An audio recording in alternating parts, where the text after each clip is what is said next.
Hey you guys, Squint here. Yeah, so I just got this package in the mail from Bill, sorry. And I had this Chris Ahrens lock in there. This is the first lock that I've had by him. Um, it's a little Defiant lock. This is number 26. Got his little classic little cross on there. His little trademark. And there's the key bitting. So works real smooth. But you know, sometimes when you get locks in and they're from somebody that you've never picked before but you really admire in the community, it's kind of like having that $100 bill in your pocket and it just keeps burning a hole in your pocket and you just got to spend it no matter what. That's kind of what this lock is for me right now. It's one of those locks that I want to pick. Right when I saw it, I was like, man, a Chris Ahrens lock, I want to pick this thing. I mean, what can you say? There's nothing you can say bad about the guy. He's just a legend. He just picked a Bowley lock. That's just ridiculous. But he's definitely an awesome part of this community. And it's an honor to be able to pick a lock that he's put out to the community. So thanks, Bill, for sending this. Bill Bacardi sent me this lock. Chris, thanks for building this lock up and sending it out, man. Hopefully, I'll be able to get it picked. So this is Chris Ahrens, number 26. All right, get you guys zoomed in after I've rambled on and on and on and on. I'm going to start out with I think it's about a 40 thousandths top of the keyway. Start off working clockwise and see if we can get this sucker picked open using a Peterson gem. We'll click on 1. Nothing on 2, 3. A little movement on 4. And a big click on 5. Okay, coming back. Okay, a little turn off at 2.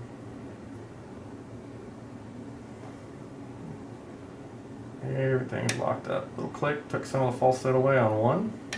Alright, another little deep false set off at 2. See where we're at.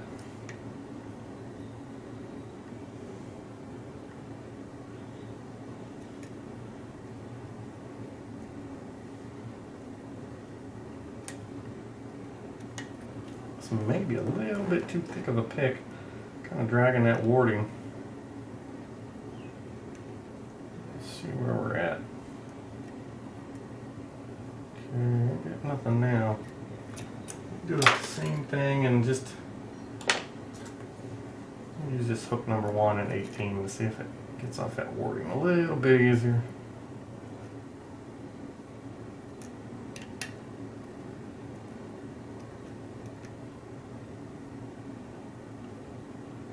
Okay, there's no feedback off of anything, so we're gonna have to probably, oh, is that movement?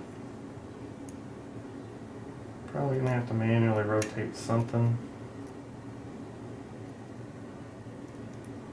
It feels like number 1. Yeah, maybe 1 here. Alright, so we manually rotated 1. Lost some of the false set.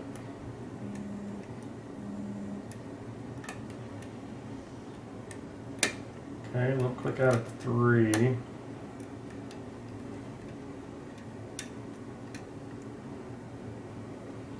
Okay, another click out of 5. Little click out of 3 and another turn on the core. I wonder if there's a relief cut in there, kind of like the jack. Because it felt like when I touched 3, 2 wanted to go too. Okay, so you pop that one.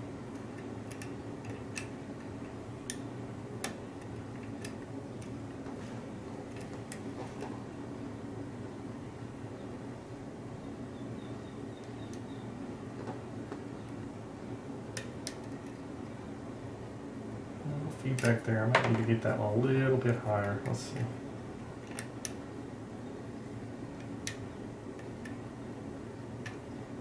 Oh, there we go. Now that's another false set, but it's not as deep as the first one. And I'm thinking this is the pin right there that gets us the deep false set. So we're in another false set, but it's not as deep. So maybe there was a trap pin in there that keeps this from. Okay, there was 2. Now we're back in that deeper false set. That's not good. Oh, there we go. Nice. Man, pick fell out of there.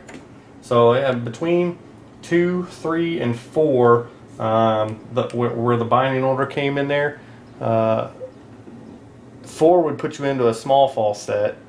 Then you would come forward, and 3 was bound up, so you couldn't move it. But when you clicked 2, it put you into a deeper false set to where you couldn't get 3 undone. That's what it felt like anyway. So then that time I picked 4. Then I made sure I came back off the tension a little bit to pick 3, and then 2's what opened it up. So let's get in there and see what he's got. That was a fun pick. There was definitely a lot of feedback to it, and that was what was holding me up, was the middle portion of this lock, 2, 3, and 4. So yeah, let's see what he did inside. It's pretty cool. Thanks, buddy, for sending that out. That was definitely a fun one. All right, let's see. Let's just get a little pin mat, pin and tray. And all right, we got some tweezers. Where are you at, Mr. Follower? Those things, I tell you what, followers, man, they are you never have too many. And every time I look around, I'm like, man, I got followers everywhere. But you never find them when you need them. All right, I think I'm good. Let's get this thing undone.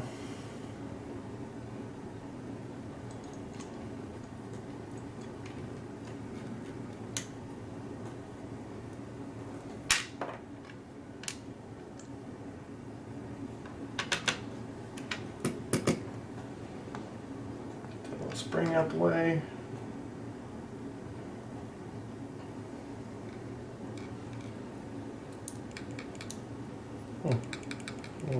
What that noise is.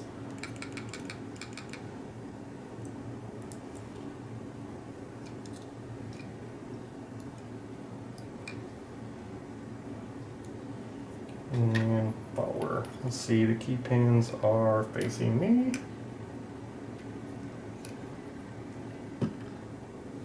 Okay, you guys can see everything was in there, needed pick. Go ahead and slide this key in. There we go. Come on, focuser. There we go. You guys can see here, everything definitely needed picked. I already saw some work on the first one. Okay, number 1. Beautiful. Beautiful little triple spools. Standard in 2. Standard in 3. Standard in 4. And a standard in 5. And he's got some undercutting. Looks like all the way through undercuts.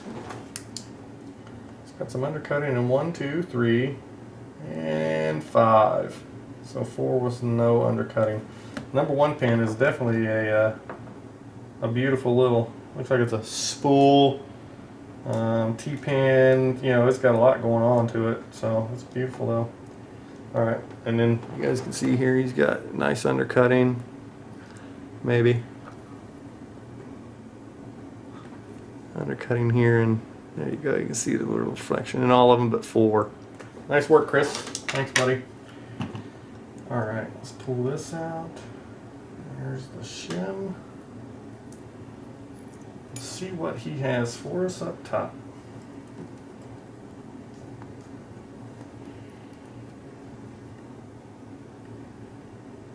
Okay, little spool in 1.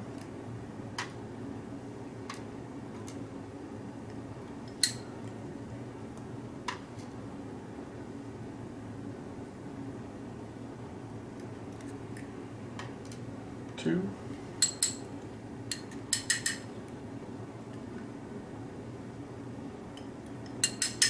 Come on.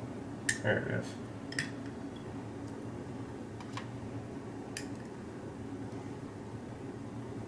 Wow. Little triple spool. All of them are pretty deep in that one. And 3.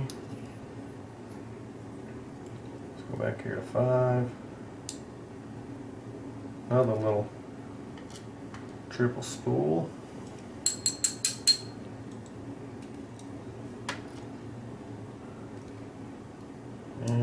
number 4. It's kind of a standard pin, but it's got some reduced diameter.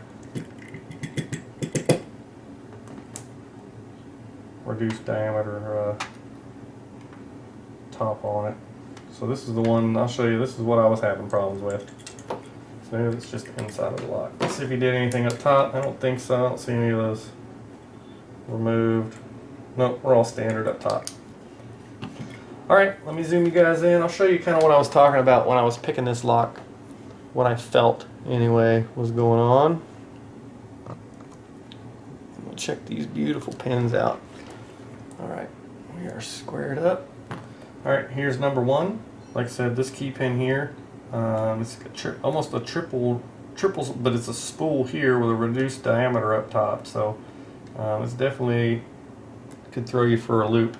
And then this is a nice little 1-2 double spool, or almost a double serration, whatever, however you want to call it. Standard here on 2, but then you have a nice spool. This is what I was talking about between these 3 pins. You have a nice little lip here on the spool, but then there's also a deep spool here. This was the one when I touched it, it felt like it got me into a smaller, or this was the deep falset pin. But then when I was, well, we'll go through these. In number 3, you can see here 1, 2, 3. It's a three spooled pin, but then there's another little spool lip here on the top. I'll tell you how it felt when I was picking it. And then you got another standard here in 4. Flip that around. Well, you guys can tell it's flipping around. But then here's this oval type pin. It's kind of like a little hot dog. That's what it looks like to me. It's just a little sausage. And then in number 5, I didn't really feel this one too much, except for the first click that I felt on it. Kind of gave a little bit. But this is another little spool, very sharp edges on it. But when I was picking, I knew I had this one set. I knew I had 5 set. But then when I would get to these 3 pins, this one would cause a deep falset. This one right here, it felt like, you know, it would cause a falset, but not as deep. So I'm assuming it had something to do with one of these here. And then this one right here, it just felt like when I set that one, this one would lock up, and then this one would cause that deep falset. So I went and picked this one, and then manually set this one. Because it kept causing issues when I would go set this one. The deep falset wouldn't allow me to pick this one because of, I guess, the serrations in it. So I ended up picking this one, then manually setting this one, and then finally picking this one off of the falset. So that's kind of the way that it felt when I was picking it. So hopefully that makes sense based on what the way the pins look. This really deep falset here wouldn't allow me to pick this pin. Based on how deep these serrations were. So I'm going to pick that one, manually set that one, and then pick the deep falset pin. So, alright guys, well, that was number 26 by Chris Ahrens. Again, here was the bitting. It's a crazy looking bitting. So, but yeah, that was Chris Ahrens number 26. Thanks for Bill Bacardi sending that to me, and thanks Chris for sending that out to the community. It's always fun picking different stuff and kind of feeling what's inside the lock. This is Squint, and I'll be on to the next lock. Thanks for watching, guys.